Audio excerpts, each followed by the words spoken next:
1995 में पंजाब में हो रही एक्स्ट्रा जुडिशियल किलिंग्स पर आवाज उठाने वाला एक बैंक डायरेक्टर जो ह्यूमन राइट एक्टिविस्ट बनता है, जसवंत सिंह कालरा, अपने घर के बाहर से गायब हो जाता है। एंड कट टू 30 साल बाद इसी बंदे के ऊपर एक फिल्म बनती है जिसको पहले तो सेंसर बोर्ड 3 साल तक पास ही नहीं करता, फिर उसमें 127 कट्स लगाने की बात करता है। फिल्म के 2 बार नाम चेंज होते हैं, बट फाइनली फिल्म OTT पर आती है और रिलीज के 48 आवर्स के बीच में फिल्म को OTT से भी हटा दिया जाता है। बिल्कुल वैसे ही जैसे 30 साल पहले जसवंत सिंह खालड़ा को गायब किया गया, अब उन पर बनी इस फिल्म को भी गायब कर दिया गया। तो ऐसा क्या है इस फिल्म में जिससे गवर्नमेंट इतना डर गई कि एक OTT पर रिलीज हुई फिल्म उसको हटानी पड़ गई? और क्यों जसवंत सिंह खालड़ा पंजाब के लिए इतने इम्पोर्टेंट है? और आपको उनकी लाइफ पर बनी ये फिल्म सतलुज देखनी चाहिए या नहीं? सबसे पहला सवाल तो यही है कि जिन extra judicial killings, secret cremation और एब्डक्शन जिनके अगेंस्ट जसवंत सिंह खालड़ा खड़े हुए थे, वो ऑन द फर्स्ट प्लेस हो ही क्यों रही थी? ये सारी बातें काफी सेंसिटिव हैं, तो थोड़ा ध्यान से सुनना। तो 1947 में पार्टीशन के बाद पंजाब का एक मेजर हिस्सा पाकिस्तान में चला गया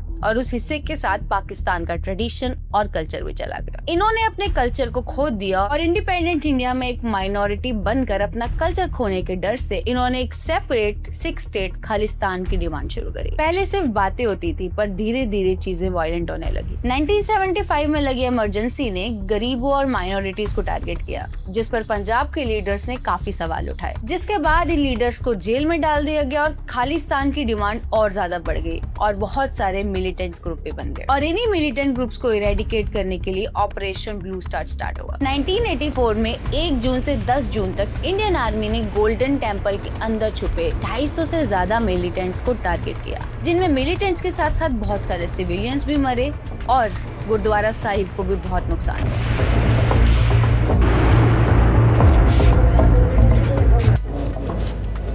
इन सब चीजों से डिस्ट्रेस और ज्यादा बढ़ गया, इतना कि 31 अक्टूबर 1984 को उस टाइम की ruling prime minister Indira Gandhi को उन्हीं के 2 सिख बॉडीगार्ड्स ने मार दिया, जिसके बाद दिल्ली में सिख राइट्स हुए और इसके बाद सेंट्रल गवर्नमेंट ने पंजाब पुलिस को फ्री हैंड दे दिया कि वो पंजाब में छुपे सारे मिलिटेंट्स को फ्रीली मार सकती है। पुलिस को सिर्फ मिलिटेंट्स को मारने के फ्री ऑर्डर नहीं मिले थे, बल्कि ये भी कहा गया था कि जितने ज्यादा लोगों को वो मारेंगे उतनी उनको बाउंटीज मिलेंगी और प्रमोशन मिलेंगे, क्योंकि लोग इंसान से ज्यादा अब टारगेट्स बन गए थे और इन्हीं टारगेट्स को पूरा करने के लिए मिलिटेंट्स के साथ साथ बहुत सारे सिविलियंस को भी मारा गया। लोग मिस्टीरियसली गायब होने लगे और उनके घर वाले या तो उनको ढूंढते रहते या उनके वापस आने का इंतजार करते रहते। और जिन जसवंत सिंह खालड़ा की हमने स्टार्टिंग में बात करी, उन्होंने इसी इंसर्जेंसी के टाइम पर होने वाली इन सारी चीजों को कॉल आउट किया और ह्यूमन राइट्स की बात करी। और सतलुज फिल्म उनकी इसी रियल लाइफ कहानी पर बेस्ड है। तो बेसिकली स्टोरी का प्लॉट ये है कि जसवंत सिंह खालड़ा के एक रिलेटिव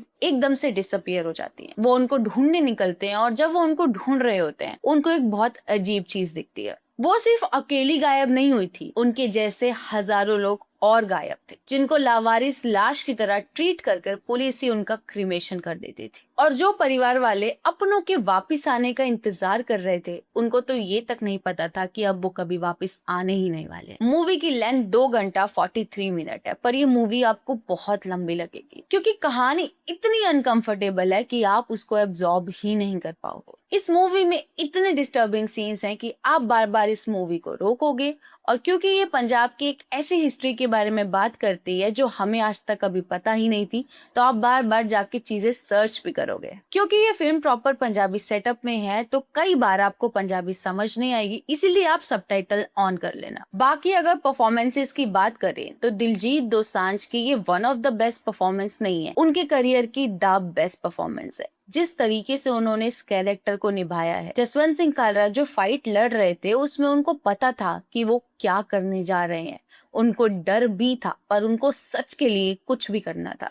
और जिस तरीके से दिलजीत के कैरेक्टर का ट्रांजिशन हम देखते हैं, वो बहुत ही अच्छा काम है। कितनी जगह पर तो ऐसा होता है कि वो डायलॉग्स ही नहीं बोलते, फिल्म में एक अजीब सा साइलेंस है और वो सारा जो भी इमोशन है अपनी आंखों से कह देते हैं। दिलजीत के अलावा पूरी जो भी कास्ट है, सब ने इतना अच्छा काम किया है, बी इट जिन्होंने उनकी वाइफ का कैरेक्टर प्ले किया है या उनके दोस्त या कोई भी हो। और इसमें सौरव सचदेव भी हैं, पर एक एक्टर हैं जिनकी मुझे भर भर के तारीफ करनी है, उनका नाम है सुखविंदर विक्की। तो इसमें वो एक ऐसे एसएसपी का रोल प्ले करते हैं जो इतना रूथलेस था कि उसको अपॉइंट किया गया था कि वो सारे मिलिटेंट्स को जड़ से उखाड़ दे। और जब आप फिल्म देखोगे ना, वो इतना कोल्ड और डिस्टेंट लगता है। मतलब जो जनरल विलन्स और एंटागोनिस्ट कैरेक्टर्स हम देखते हैं वो चिल्लाते हैं, बट यहाँ पर ऐसा कुछ भी नहीं। वो इतने कोल्ड और इतने अजीब से लगते हैं कि मतलब आपको इनको देख के ना ऐसी हेटरेट आएगी ना, और आपको डर भी लगेगा कि कैसा पागल इंसान है ये। इसके अलावा फिल्म ने धुरंधर से पहले ही पीक डिटेलिंग कर दी थी।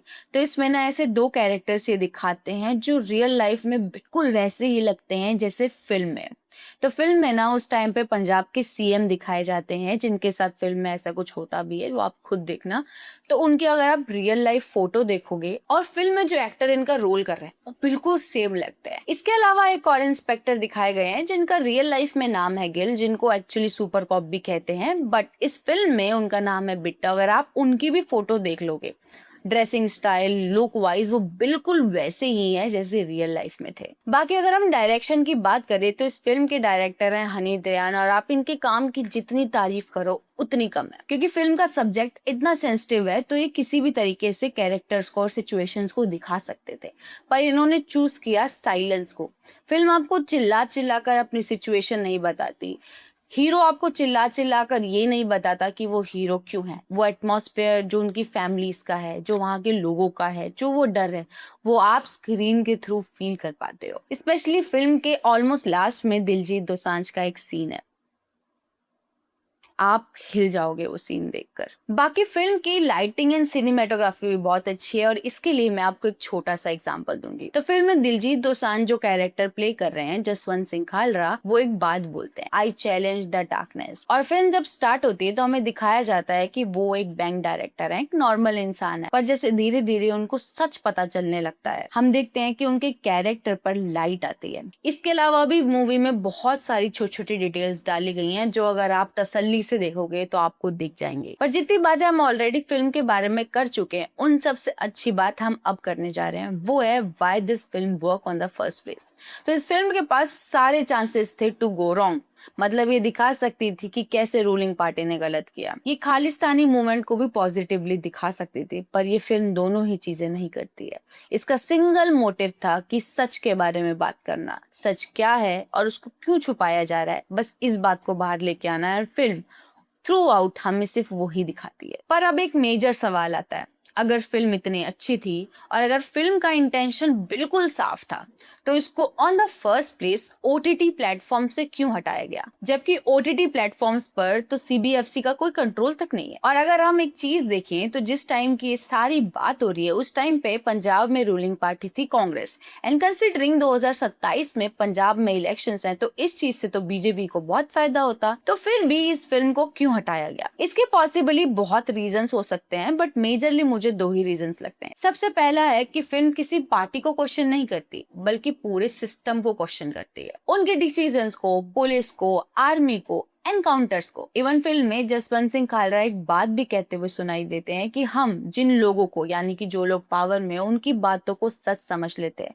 उनको अपना मसीहा समझ लेते हैं। हम ये तक चेक नहीं करते कि ये सारी बातें बोलने वाले लोग खुद कितने सच्चे हैं। सोचो अगर आज लोग ये सवाल करने लग जाएं और गवर्नमेंट और सिस्टम पर उनका जो ट्रस्ट है वो कम्प्लीटली टूट जाए, और इस केस में रूलिंग पार्टी कोई भी हो, एक जागरूक सिटीजन को संभाल पाना उसके लिए बहुत मुश्किल है। एंड कंसिडरिंग पंजाब में नेक्स्ट ईयर इलेक्शन है, इस तरीके का मिसट्रस्ट इलेक्शंस के फेट को कम्प्लीटली चेंज कर सकता है। और दूसरा रीजन है पब्लिक डिस्ट्रेस, क्योंकि ये फिल्म एक ऐसे बेयर ट्रुथ को सामने लेकर आती है जिसको पंजाब और उसमें रहने वाले लोग आज तक भी नहीं भूले हैं। ये मूवी सिर्फ पेन को नहीं, एक नए चेंज को भी ट्रिगर कर सकती है। इसमें दिखाई गई बातों को गलत तरीके से यूज कर खालिस्तानी मूवमेंट को और स्ट्रॉन्ग किया जा सकता है और पब्लिक में डिस्ट्रेस बढ़ सकता है, जो किसी भी गवर्नमेंट के लिए संभाल पाना बहुत ही ज्यादा मुश्किल है। इसीलिए मे बी शायद इन सब चीजों की वजह से फिल्म को ओटीटी से हटा दिया गया है, और जैसी सिचुएशन है मुझे तो लगता नहीं है फिल्म वापस आने वाली है। बाकी अगर आप लोग देख चुके हो तो बहुत अच्छा, और अगर आपने नहीं देखी है तो आपको पता है इसको कहाँ ढूंढना है। और इस फिल्म के टेक डाउन और पंजाब की सिचुएशन पर अगर आपके कोई पॉइंट ऑफ व्यूज हैं तो कमेंट्स में बताना। वीडियो अच्छी लगी हो तो लाइक करना, शेयर करना, और ऐसी और वीडियोस के लिए चैनल को सब्सक्राइब कर देना। मिलते हैं नेक्स्ट वीडियो में।